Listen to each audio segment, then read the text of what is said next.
All right, the next step is going to be to set up some custom fonts. We're going to use Google fonts because they're free and they don't have a Foundry stamp in them that prevents us from doing what is referred to as creating your own web fonts. And so right now Google, it hosts web fonts for us so that what you're probably accustomed to using when you go and find your Google fonts, like let's say that I've selected my families, I'm using Oswald and Railway. In the past, you've probably done something where you put some code in your, like the head of your document that will go ahead and point to the API loading up Oswald and Railway fonts. And then in your style sheet, you would do something like this, right? Well, what we're going to do instead of just simply adding this reference to our functions page to oncue our fonts, and when I say oncue, that's a script process where it'll pull certain kinds of different things in to the functions page so that it loads it up for, loading into the regular page. Anyway, what we're going to do instead is I'm going to show you how to download these fonts and use a tool that's a font generator, a web font generator, through a website that is called Squirrel. You may be familiar with that. And we're going to use their generator to create some web fonts that you can put on your own site and host. And I'll talk about all of the sort of exceptions of what you can and can't do with that later, but as we're going through it. But anyway, first of all, let's go to Google Fonts. And the first thing that you would want to do is go ahead and find the fonts that you want. And you might already have them downloaded from a previous earlier stage whenever you downloaded stuff for XD if you did that tutorial. But I'm just going to show you that you can download them, and I want to keep them so that they're not separate. It makes it a little bit easier. So I'm going to click this download button that's right here.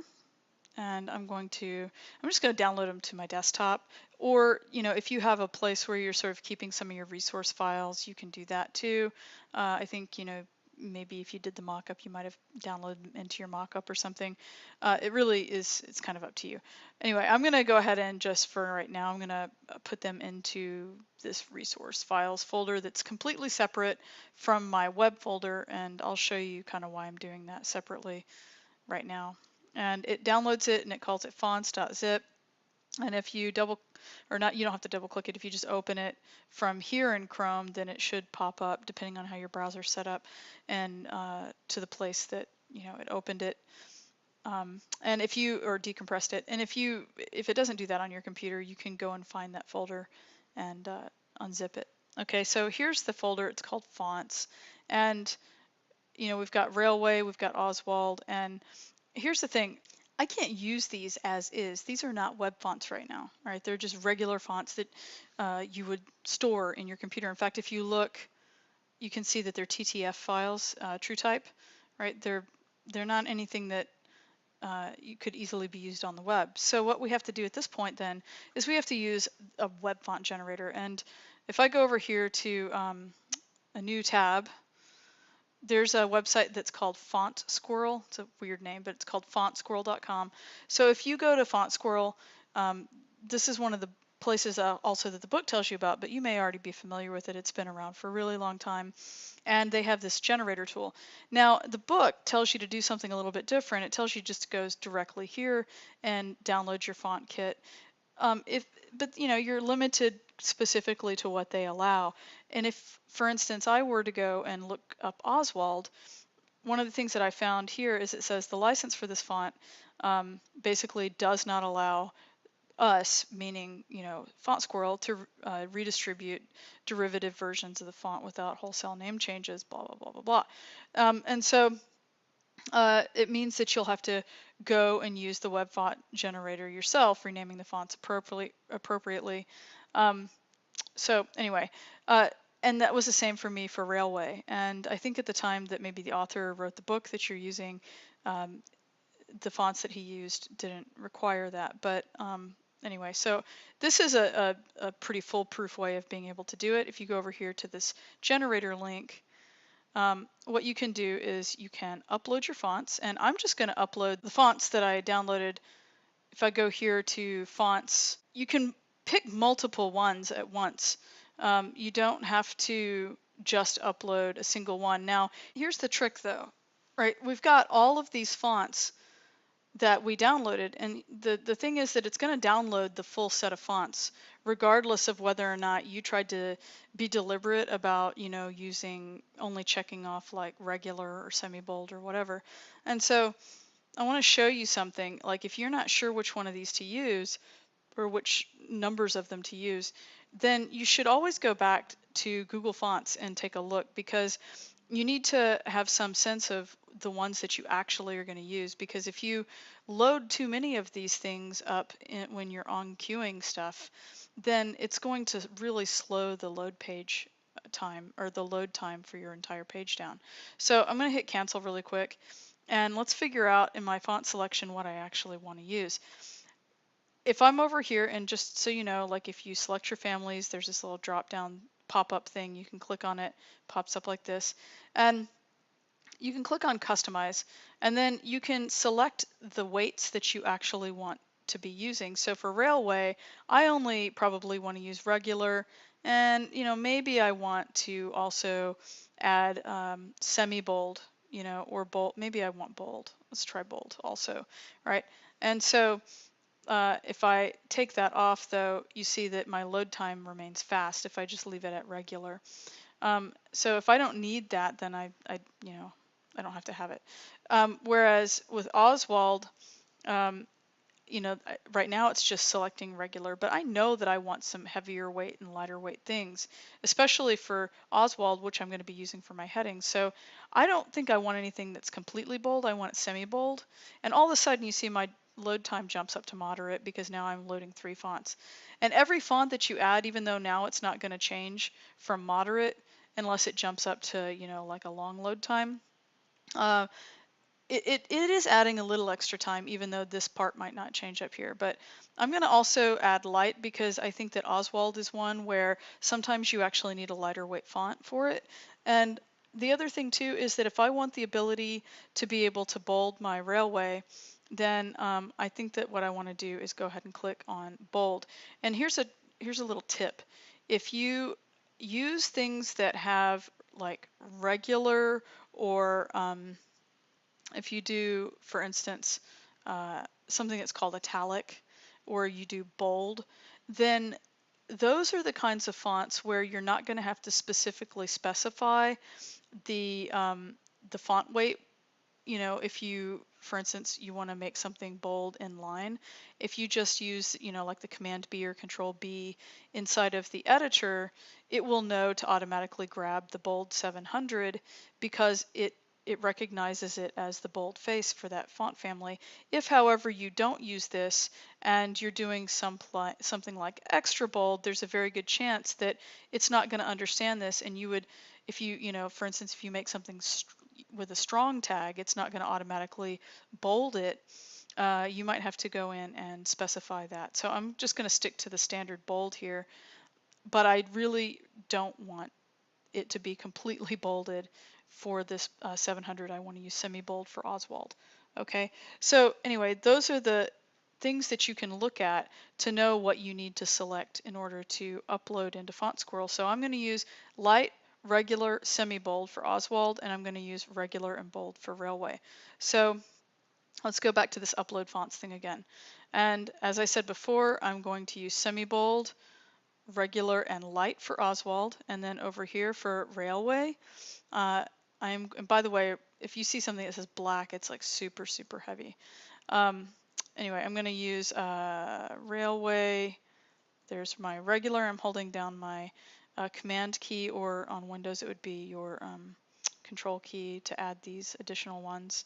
So regular, and we're going to find bold, just regular old Railway bold. Okay, I'm not going to do all these other ones. And just remember, a lot of people think that Railway light is really beautiful. The problem with doing light or extra light with Railway or some other kind of font that's really delicate and thin is that it will start to break down visually on the page, especially the smaller you get. So I would really sort of caution you to stay away from light or extra light fonts for things that are really thin already, unless you know you're going to go really big with it. Okay, so I'm going to click on open, and it's going to upload my fonts. Now here's the trick. It'll give you an error if you have tried to upload something that has a Font Foundry stamp that, you know, is telling it that you're not supposed to use these. It won't let you. Like if you tried to upload an Adobe font or something like that, it wouldn't let you make a web font out of this. Okay, so that took a couple of minutes, and it might take some time. The more fonts you have, the longer it's going to take. Right, and so, and also the other thing too is that the more glyphs that font has, the longer it's going to take. All right, the more characters and glyphs it has. So anyway, the thing that you have to do now, if it doesn't give you an error, and it shouldn't if you're just using Google Fonts, is that you need to say, yes, the fonts I'm uploading are legally eligible for web embedding. All right. So we're just going to like leave it at optimal for this radio button, and that's fine. And it's going to make it best for performance and speed. Don't bother with expert. You're not an expert at this right now, unless you're a fontographer. Don't worry about it. Anyway, and we're going to click on download your kit, and it might take a minute. And you can see as it progressively does it, it shows the percentages so that you can see how fast it's happening. All right, and now it's going to download stuff for me. And if you want, you know, you can download it in the same place that we downloaded the other stuff, but I'm going to suggest that you go ahead and put this. Let's go to my desktop. I'm going to actually put this in my CE folder and go into WP content, and I'm going to go into themes and then into TopCat. All right, and then I'm going to put it into a folder here, and I'm going to call it Web Fonts. Web Fonts for right now. Okay, and we're going to save that and download it like that. And that's going to be my zipped folder. And then if I decompress it, we can look inside and see what's there. Here, let's go ahead and I'm going to minimize this for just a moment. Yep.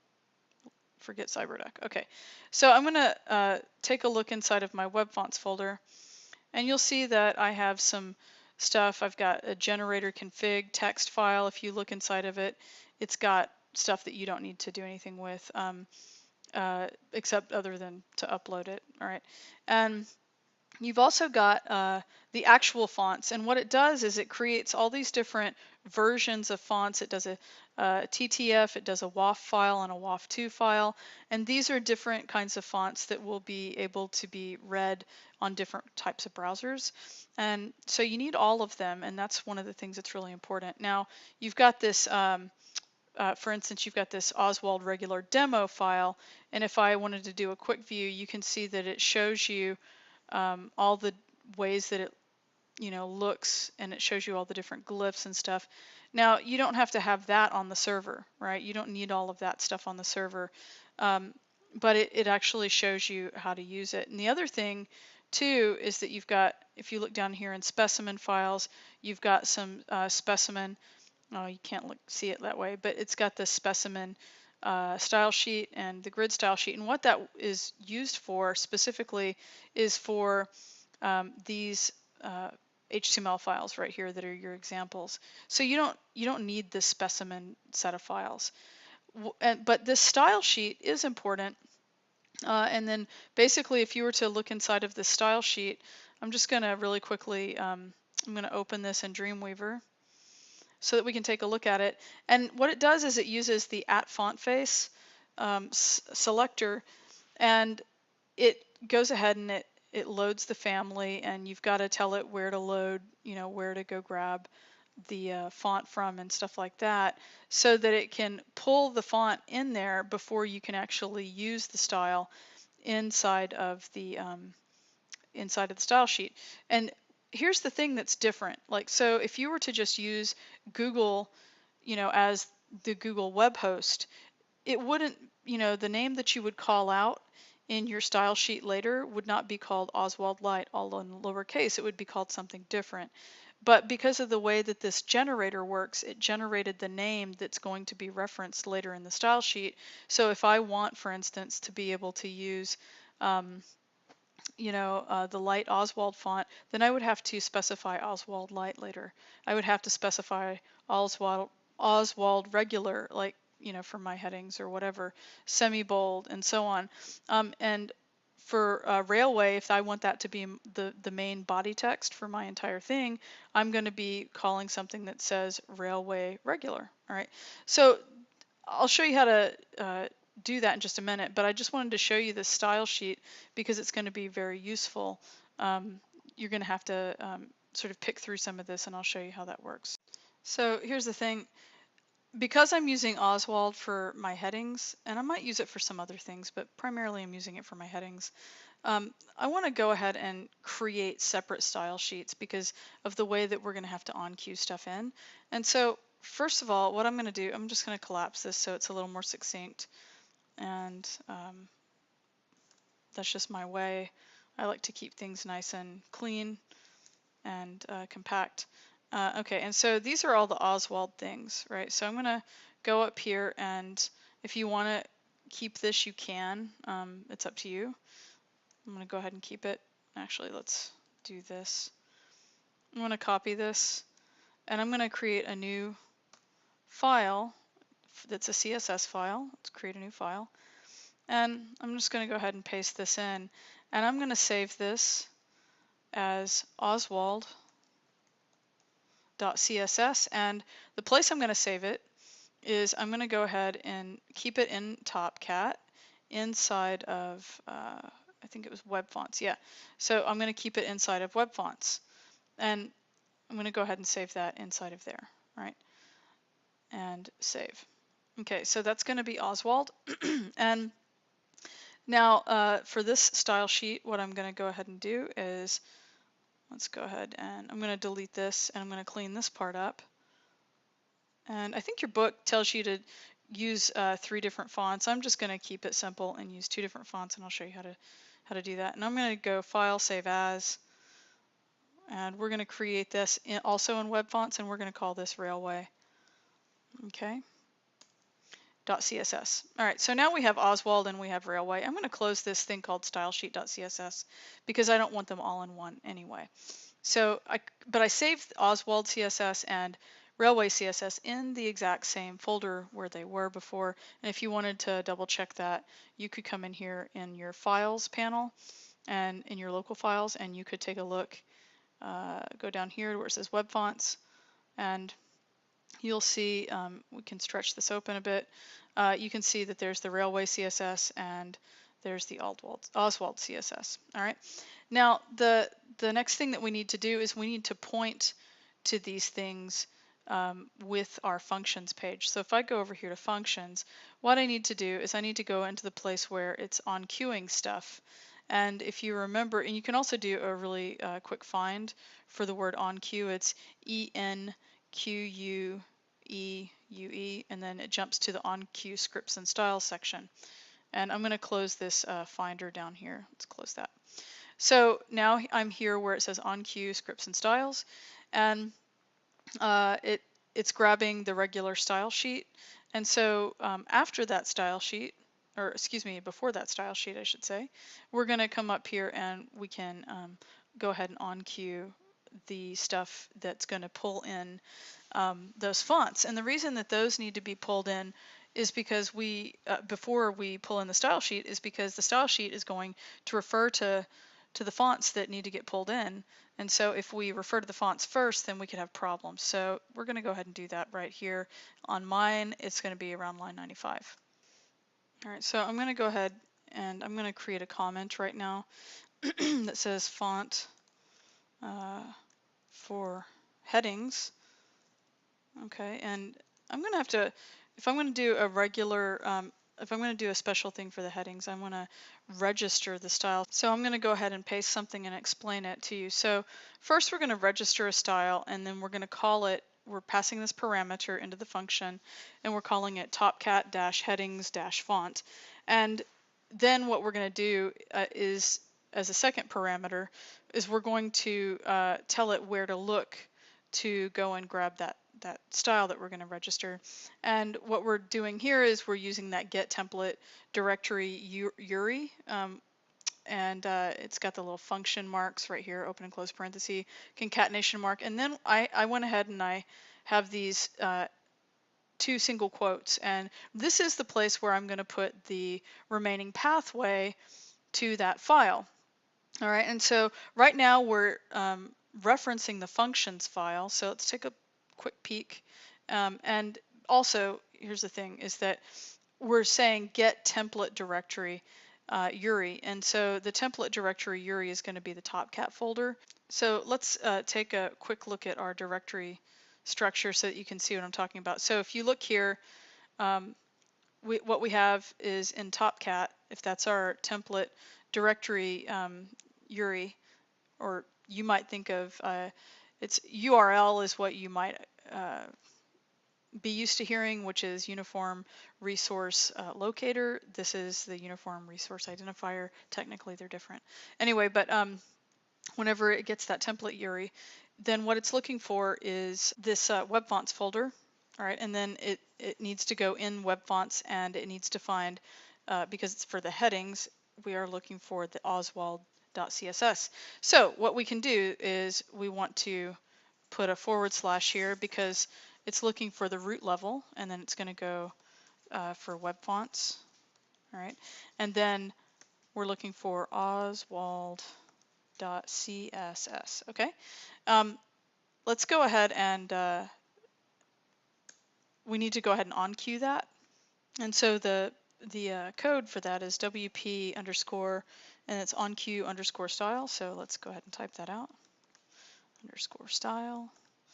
And let's go ahead and do this part, and then we can get our what do you call these things? Not parentheses, single quotes in there. And then what we need to oncue is the style that we just created, which is Topcat headings font. Okay, so I'm going to copy this and I'm going to paste that right there so that this argument gets passed into the WP oncue style function. Okay, and so then we need to do something very similar for the content font. So we'll say font, oops, let's do a comment. We'll say font for the content. Okay, and because that is a little bit different, it's a lot more common, right? We don't have to register a special style for it. We can just oncue that. And I'm just going to copy this up here, and I'm going to explain something whenever I paste it here. So instead of Topcat headings font, we're going to say content, and it already knows that that thing exists. But the thing is that it doesn't know where to find it, so we need to pass a second argument that tells it where to find it. And here's the thing, we still need to get the template directory URI, and we need to concatenate it. So I'm going to add that here first, like this. So we say, all right, well, we're going to oncue the Topcat content font, but we need to look specifically in the place where we find the template directory, and then I'm going to copy this also, and we're going to paste this over here, but instead of Oswald, we're going to say Railway, or whatever it is that you're using. Okay, and I'm not using anything special for description font. I'm just going to leave this the way that it is. And so now that we have this in here, I want to go ahead and test it so that we can see how it looks before I continue going much further. And I think that the book has you go and do some other stuff first, like onqueuing, font awesome, you know, icons, and adding some JS and stuff like that. But just real quick, I want to show you how you can test to make sure that what you're doing is actually working. I'm really big on that sort of testing as you go. You've probably figured that out by now if you've watched my other stuff, right? So to do that, what we need to do is actually go over here to our files. First of all, let's save our functions page. And I'm going to go over here to our local files, and I also want to open up, I'm going to collapse this web fonts thing, and I'm going to open up our regular style.css file. This is the main file that controls all the styling for, well, the majority of the styling for your layout. So I'm going to go ahead and double click that and open it here. And the first thing that I want to do is find the typography section, and you'll notice that it's got this comment up here. It actually reads some of this stuff, but down below inside of the comment, it's got the reset information, and then it's got the typography section. And so it has a lot of this stuff broken down into logical sections, which is really, really helpful. And you should try very hard to keep things in this arrangement. And if you're going to add things, you should try to, you know, fit them in the right places and not just add, you know, like everything at the end. So anyway, I'm going to go ahead and scroll down to, yeah, see, it doesn't have line numbers or anything like that though. So I'm going to go ahead and scroll down to the section after the reset.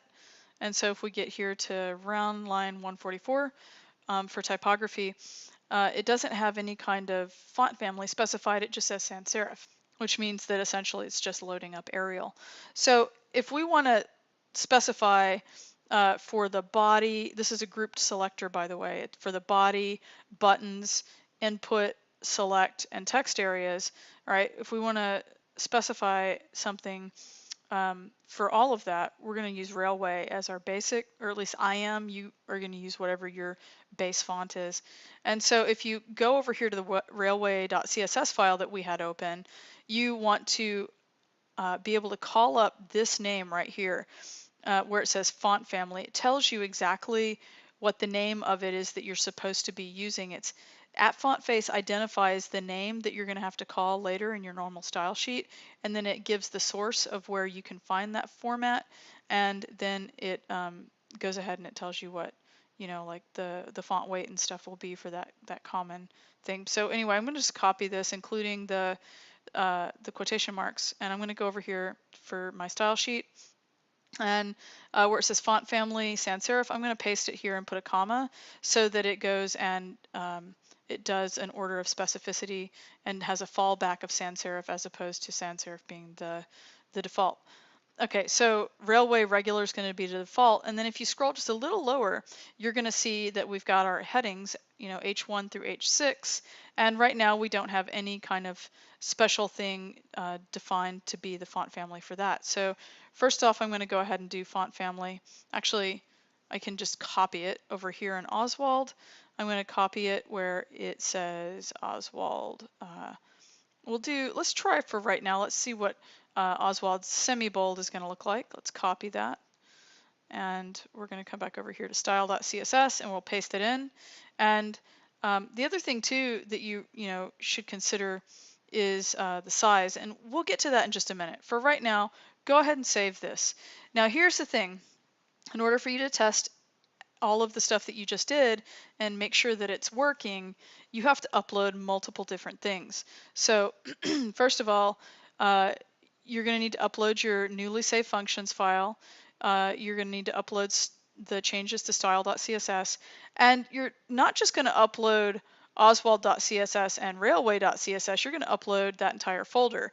Now I'm going to make a suggestion to you. If you want to keep your folder nice and succinct and clean and neat, I'm going to go over here and do a little bit of house cleaning before I upload everything in this web fonts folder.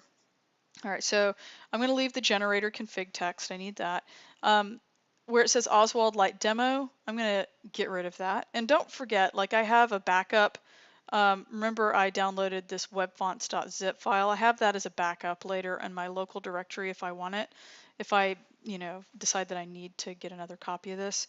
So I'm going to get rid of this. I'm going to hold down my command key, or if you're on Windows, Control, and then you can select multiple different things. So I'm going to get rid of these HTML files, and let's see what else is there. I can get rid of the Railway Bold demo, the Railway Regular demo, and I'm also going to get rid of where is it? Stylesheet.css and my specimen files. I don't need any of that, so I'm going to right-click that and I'm going to say Move to Trash. These are the only things that I actually really need. I need the original TTF, the WAF, and the WAF2 files for every one of my faces, and then I need the CSS, Oswald CSS, and the Railway CSS, and I need that generator config. Okay, that's what I need. All right, so now I've cleaned up, done some house cleaning there. I'm going to go back over here to my files panel, and I'm going to upload the stuff that I know I need. So I'm going to select this entire folder. I'm going to hold down Command and select my style.css. I'm also going to upload my functions folder, functions file as well. And that should take care of, I think, all of the changes that we made. And I'm going to click on this Put Files button. And if we can look at the details if you want, and it shows you everything that's happening as it's happening.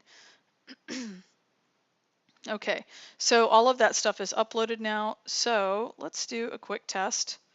And let's come back to our, not there, here. Let's go back to our CE folder on the web directory. And you see if I go ahead and hit the refresh key, it loads up my changes. Now, if yours didn't load up your changes, because this is really not that uncommon, one of the things you need to do first is not panic and think you did something wrong immediately. The first thing you should do is come up to your refresh key, hold down that shift key, and do a hard refresh again. That happens actually quite often to me whenever I'm doing substantive changes to a bunch of files that are helper files. And so I'm going to recommend that you always remember that. It's really important when you're working with something like this. So you can see that it actually on-queued my fonts and it's working. And anyway, let's go ahead in the next demo and I'm going to do a couple of things. We're going to talk a little bit about on-queuing some of the other stuff like Font Awesome and some of the JavaScript stuff that's important like Modernizer for HTML5 and so on. And then we'll start getting into like talking about relative units of measure for typography like M versus Rem. Okay.